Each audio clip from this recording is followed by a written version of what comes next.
joining us on our set is George Weigel, who is the author of this book. He's the author of several books, but this is his most recent, Evangelical Catholicism.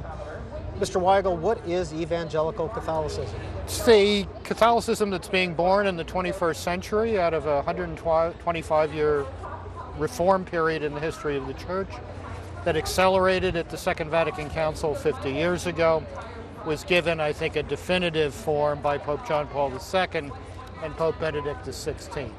In Pope Francis, you're seeing an expression of this new missionary thrust in the Church, a Church that no longer can count on the culture to make its proposal for it, has to make its proposal on its own. What does that mean? It means that the culture in which I grew up 55 years ago in Baltimore helped transmit the faith.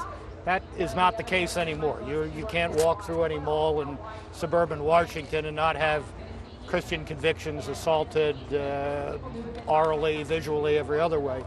So the Church has had to rediscover what its essence always has been. It's a missionary enterprise. And that mission begins inside the Church with the further conversion of the people of the Church, and it extends outside the Church, as Benedict XVI put it, by offering people the possibility of friendship with Jesus Christ. But where does the word, once somebody thinks of evangelical, they think of Protestant.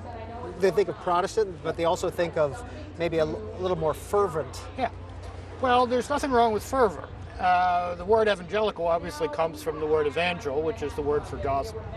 So to talk about gospel-centered Catholicism is really to talk about Catholicism. The popes of the past 35 years have used the term the new evangelization, a new rediscovery of the Church's missionary energy in the Church's third millennium. I thought it would make a bit more sense and frankly be a bit more provocative, rather than use the phrase the Catholicism of the new evangelization, to say evangelical Catholicism. That gets people's attention. And then we can talk about what that means. George Weigel, what do you think of Pope Francis so far? I had the pleasure of meeting then Cardinal Bergoglio in Buenos Aires about 15 months ago. What he has been these past 6 months is about what I expected. This is a genuine man of God, a real Christian disciple. He has a marvelous ability to touch the hearts of the people who see him and hear him. And I think he's given a positive thrust to the truths of Catholic faith, of which he is the custodian. I was interested when I was in Buenos Aires with him in May of 2012 to hear him say how little he liked to go to Rome. So now he's living there. This is a man who's got a new job and took it as a sacrifice. But he's also a man of real Christian confidence and joy, and I think that's coming through. In your view, has the Church concentrated too much on gay marriage, abortion, some of the social issues that have been brought up? I think these are terribly important issues. What we perhaps need to learn to do better is to articulate the yes to human dignity as we understand it through the gospel, to right relationships among human beings as we understand this through the gospel from moral reason, to articulate the yes before we say the no that sometimes we have to say. And I think that's what this Pope is calling us to. The other interesting phrase, it seemed to me, in that interview that was released last week, is when he referred to the Church as a field hospital after a battle. Well, as I put in an article I wrote about this on National Review Online, I think it's still up there. You then have to ask yourself, what's the battlefield? And I think he thinks the battlefield is Western culture. That there are an awful lot of walking wounded in the Western world today.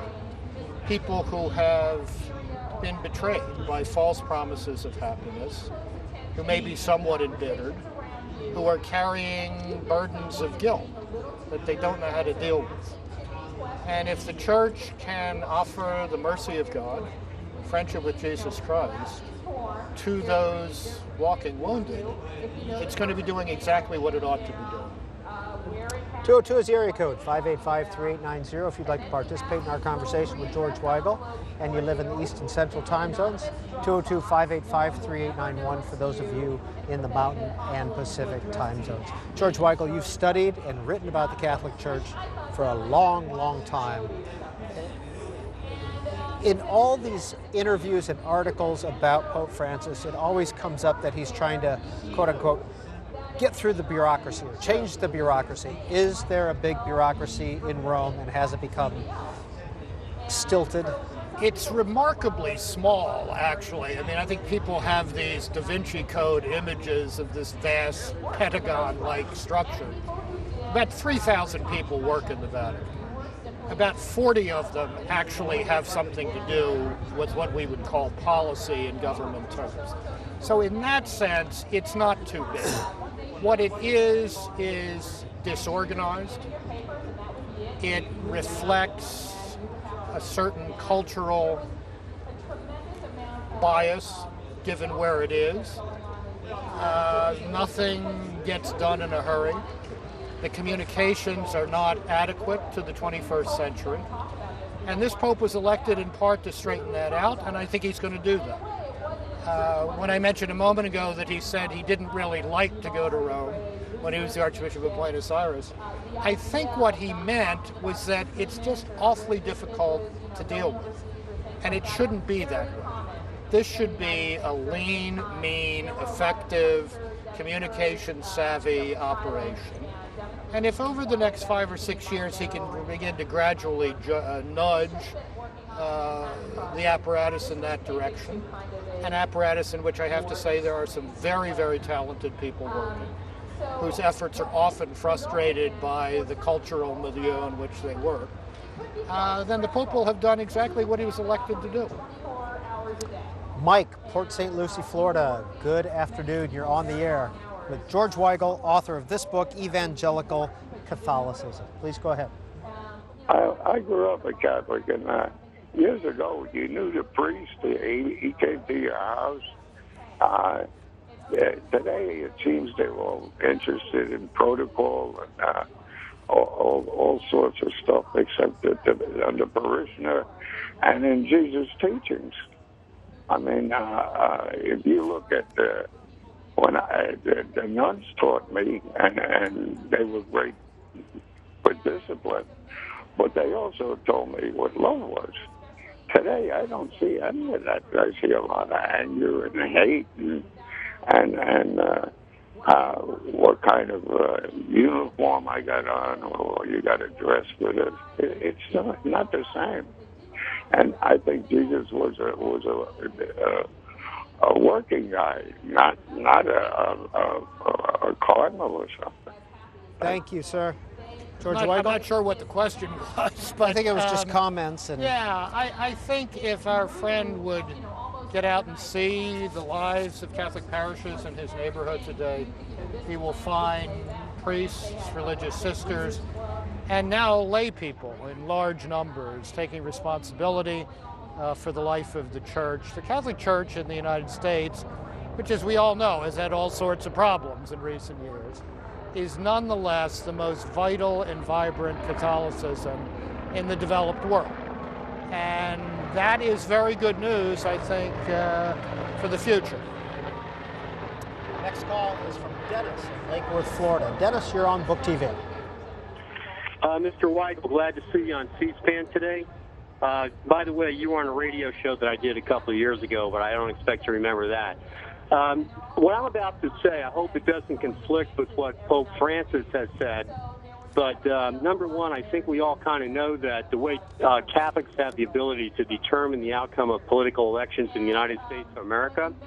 And it's my understanding that not only does the Pope or the Catholic Church have the right, but also the obligation to speak out regarding matters of a moral nature that are in play politically. And when we do have issues in play, things like the homosexual agenda or abortion and so on, I am just wondering if you feel like the Church is speaking out vigorously enough in the United States of America. think everyone knows what the Catholic Church's position is on all of these hot button issues.